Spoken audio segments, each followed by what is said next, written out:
Et maintenant, on accueille Laetitia Carton, réalisatrice du Grand Bal. Merci Laetitia. Alors, Laetitia, peut-être d'abord nous raconter d'où te vient ce projet-là, qui est assez éloigné de ton film précédent, pour lequel on t'avait déjà accueilli au Méliès, c'était Caroline Carré qui t'avait accueilli. Là, quel est ce désir de faire un film autour de ce festival et de ce geste-là, de la danse? Pour moi, il n'est pas du tout éloigné du... Excuse-moi de te contredire, mais c'est vraiment un monde que je connais comme le monde des sourds, que j'ai envie de partager. Ça part toujours de ce désir-là, mes films. C'est quelque chose que je connais bien, et que je ne peux plus, à un moment, garder pour moi, et que j'ai envie de le partager, de le donner à un plus grand nombre. Donc, le monde des sourds, dans celui d'avant, et là, le monde du bal et du du bal et de la danse, on va dire.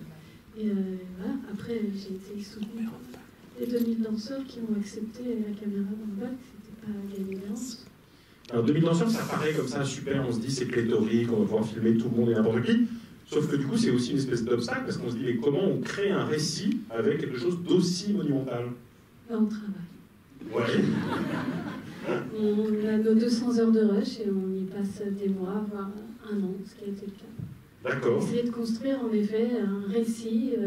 Alors au début on se dit on va pas faire chronologique ces bateaux, puis on arrive quand même toujours à la fin à revenir aux choses les plus simples qui sont toujours celles qui fonctionnent, et avec cette alternance jour-nuit, pour essayer de retraduire cette parenthèse incroyable de nos vies qui sont en suspens pendant une semaine à l'époque, maintenant 15 jours.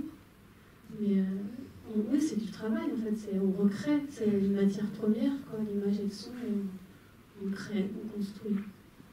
Et du coup, 200 heures de rush, c'est toi qui montes, il y a quelqu'un qui monte avec toi? Enfin... Je monte avec Rodolphe Mola. D'accord. C'est le troisième film qu'on fait ensemble. D'accord. Moi, ce qui m'intéresse par ailleurs, c'est que ce film, pour moi, ravive des souvenirs. Alors, comme je ne suis pas personnellement danseur, je dis ça pour tout à l'heure, hein, c'est réglé. Donc il faut l'inviter. Oui, bien sûr, bien sûr. Je serai côté bar. Il faut s'occuper des gens un peu sur le côté, les laisser pour qu'on monte, enfin... Non, pour moi, du coup, c'est aussi une expérience de cinéma d'abord. C'est-à-dire que, pour le coup, dans les séquences du film, je vois mes souvenirs des scènes de danse chez, je sais pas, pour citer deux génies absolus, John Ford, Max Ophuls, etc. Est-ce que toi, tu as fait ce travail-là, est-ce que tu as pensé le nécessaire de le faire résonner, ou en tout cas de le préparer, en se disant, oui, comment d'habitude on filme ce type de danse, d'aller rechercher dans l'histoire du cinéma des jalons éventuels, ou est-ce que c'était beaucoup plus instinctif et spontané que ça? Non, avec Karine qui est dans la salle, qui est la chef-op du film, enfin une des chefs-op, elle a participé grandement à ce travail. Elle est là-bas. Elle est où, Karine? Oui, peut-être la chef opératrice du film. Elle a regardé plein de trucs, le Dirty Dancing à John Ford, on a regardé comment les autres avaient filmé la danse avant, mais après j'ai l'impression qu'on a un peu oublié très vite ce qu'on avait vu avant.